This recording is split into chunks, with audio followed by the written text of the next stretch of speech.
မင်္ဂလာပါဒီဗီဒီယိုလေးကတော့ကျွန်တော်ဒီနေ့မှာကြားရတယ်ကျွန်တော်မွေးနေ့မှာကြောင်တက်မြို့နယ်မှာရှိတဲ့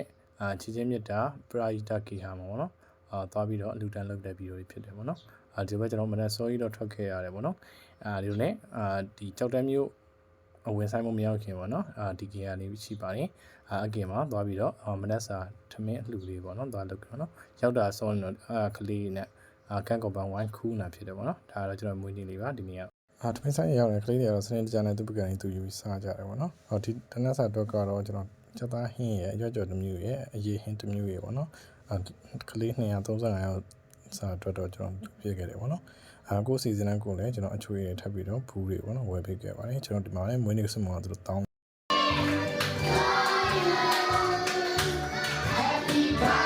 ဒီမှာကိုစီဇန်ကိုလာလို့ရတော့ကိုမအောင်ဆိုရင်တော့ပေါ့နော်တနက်စာဘယ်လောက်ဆိုပြီးတော့ဒီကလူလည်းချက်ခံလို့ရပါဒီနေ့ကကျွန်တော်တရားတော့မဟုတ်ပါဘူးเนาะကျွန်တော်အစိုးဆုံးချိန်မှာနားမှာမြဲနေပြီးတော့ကျွန်တော်လည်းအစိုးတူကောင်းပဲပေါ့နော်ကျွန်တော်ပါရမီဖြည့်ပတ်လေးလည်းပါတယ်ပေါ့နော်